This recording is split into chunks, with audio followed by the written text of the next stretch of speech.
We find God's way in His Word. That's where we find it. And we see in Christianity, but we see even closer to home among us, in all the congregations that we fellowship with, we see a lot of different mentalities in the families. I say families, the mentality is inside the parents, not necessarily in the children. But it's what the parents allow. It's what the parents see. It's how they perceive things and how they do things. And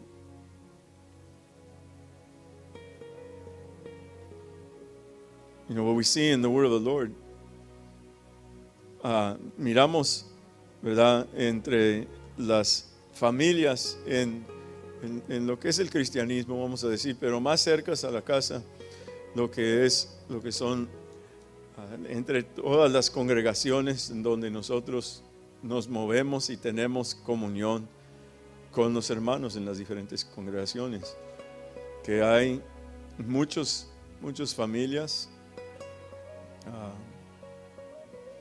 con diferentes maneras de pensar y de hacer las cosas.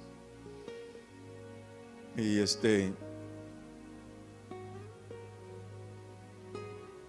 pero la verdad es que nomás hay una forma como hacer las cosas. Para que todo nos salga bien, nomás hay una forma como hacerlo, y es uno a sujetarse a la palabra del Señor, para obedecer la palabra del Señor. Y siempre he dicho, lo que dice la misma palabra de Dios, lo que va explicando la misma palabra del Señor, lo que tiene que ver con la responsabilidad de cada uno, si es hombre, si es mujer, si es esposo, si es esposa, si es padre, madre, si es hijo, hija, hermano, hermanas. Hemos señalado el lugar de responsabilidad que cada uno tiene delante del Señor, y lo hemos señalado no usando nuestro propio entendimiento y sabiduría, sino que lo señalamos por medio de la palabra del Señor. Y el Señor le dice a Josué, que se esfuerza y que sea valiente para poner por obra la palabra del Señor, no su propio pensamiento. Y por eso nos dice en Romanos 12:2 que no hay que conformarnos a este siglo, sino que hay que dejar que nuestra mente sea transformada por medio de ser renovado por la palabra del Señor. So we see among the families in different places, even here among us, a small congregation, we see different mentalities in the minds. But it's not so much in the children, because the children don't make their own decisions. Maybe in somebody's family they do, but not in mine. The children are here to be guided and take orders and receive instructions. Because a child left to himself is going to bring his mother to shame. It's funny how it says that in Proverbs. That's what it says. It doesn't say he's going to bring his father to shame. It's going to bring his mother to shame. Because the biblical picture of a family is that the mother is at home raising her children. And if the mother lets the child do whatever the child wants, when the child gets older, it's going to bring his mother to shame. I talked about that, not too long ago, about a certain family that was here among us. And it's hard. It's hard to see, now what that family's suffering, because precisely they let their little girl do whatever she wanted to do. But we see the different mentalities among the families, and like I said, it's the mentality of the parents. It's not the children, because the parents are the ones who are guiding their homes. And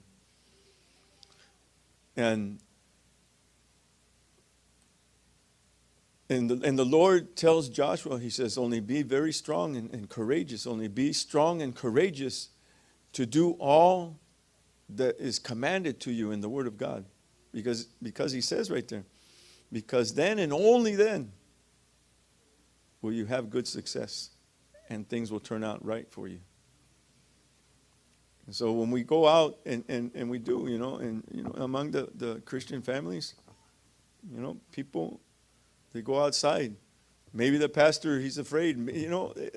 I was talking with the brothers yesterday. There's pastors, their wives work too. Sometimes we go to services and the pastor is there and we're looking for the pastor's wife. And we never see her. And we always tell the brother, where's your wife? Oh, she's working. Oh, really? Okay. Why? Why is she working?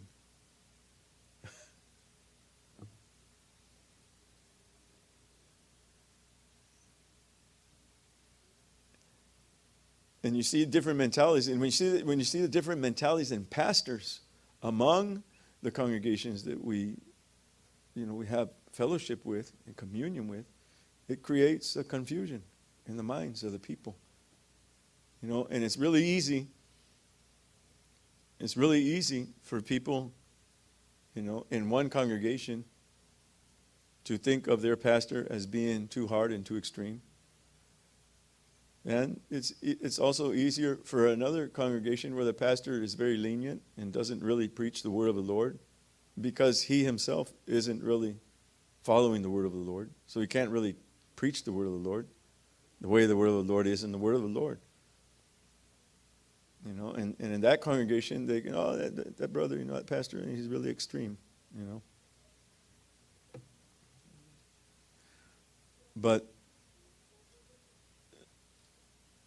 I can't stress enough to say how important it is to follow the word of the Lord, the prescribed way of the Lord that he has for each one of us. And to put ourselves in the place where the Lord has called us to be and live and walk and be in that place and not try to be in some other place. I was yesterday, I don't know, I forget how it was. No, actually it was today, my wife. She was reading something from a book that she has, and it really caught my attention.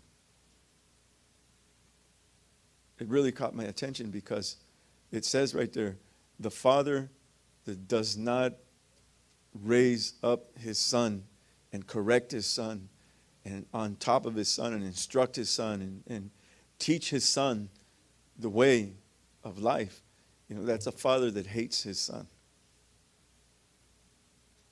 And we think that, by giving our children their every whim, by, I want this, Daddy, give me this, I want to buy it for me, buy it.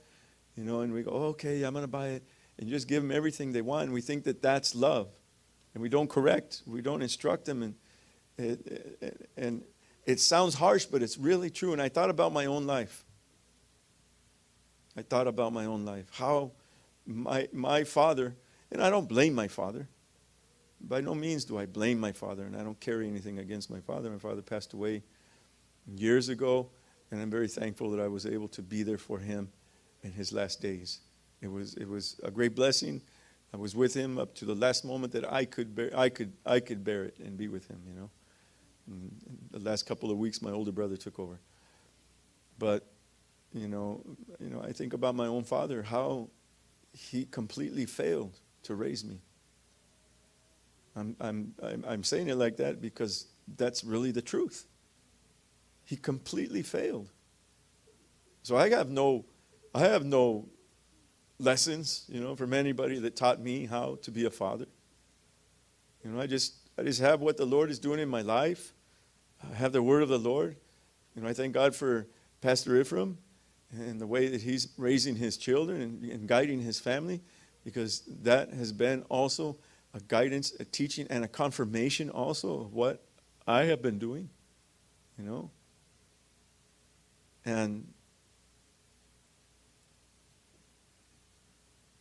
so when a father and a mother do not raise their children, Not just raise them, no, raise them in the ways of the Lord.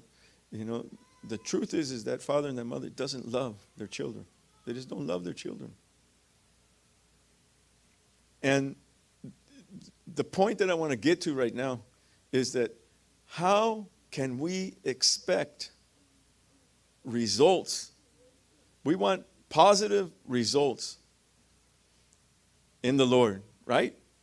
Those of you that speak English and understand it. We want positive results in the Lord of our children. We want our children to grow up, and when it comes time for them, you know, to leave our home for the purpose of getting married, not for going to college and not for going anywhere else, but for the purpose of getting married. We see so much, you know, and we see so much disorder among the people that we fellowship with. A lot of disorder in the families. I was, you know, the other time we were over there in Vista, the youth service over there, and there was one young man, you know, and there's chaos in his family. His dad's a pastor, and he's left the congregation, and he's working over here in the United States, you know, and his son is not married yet. His son is also living here in the United States by himself and just working. There's so much disorder among the people of God, because that is not the pattern that we receive in the word of the Lord. It's not the pattern. And I want to be really clear. We cannot expect godly results when you don't follow God's pattern. I want to be very clear on that. It might look good. You know, I had a problem when I was a kid. My dad used to always tell me, you know, read the instructions before you start fixing it or putting it together, right? You'd get a present for Christmas, and you have to put it together. Read the instructions and throw the instructions aside, and I just start putting it together. Well, you break something as you're putting it together the wrong way. Or you got to take it apart again, and you mess up a screw, or you break a piece, you know, and it just doesn't go back, and it just is never going to be what it was supposed to be. It just isn't going to be, you know.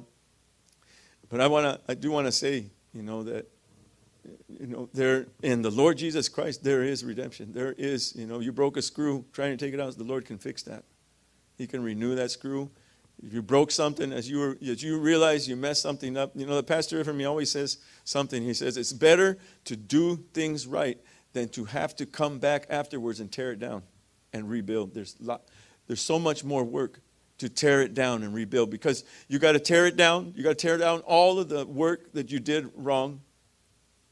And then you got to clean up the mess and get it out. Then you got to bring new material in and try and build on top of a foundation that was already built on. And depending on how messed up the building is. Entonces, son puntos, ¿verdad? Breves.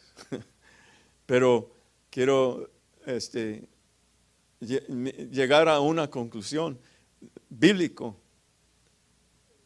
por parte del Espíritu del Señor, de la importancia de hacer conforme la palabra del Señor, o sea, de caminar en el camino del Señor. Y you know, hay mucho desorden en el pueblo de Dios, en todas las congregaciones donde vamos nosotros, en Salinas, también aquí, en todas las congregaciones hay desorden en los hermanos, you know, y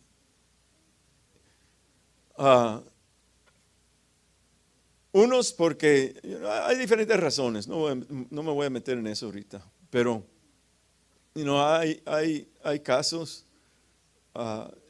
donde, you know, una de las cosas que va señalando la palabra del Señor cuando estamos hablando acerca de lo que es el camino del Señor, que es estrecho, angosto, you know, ese camino es exactamente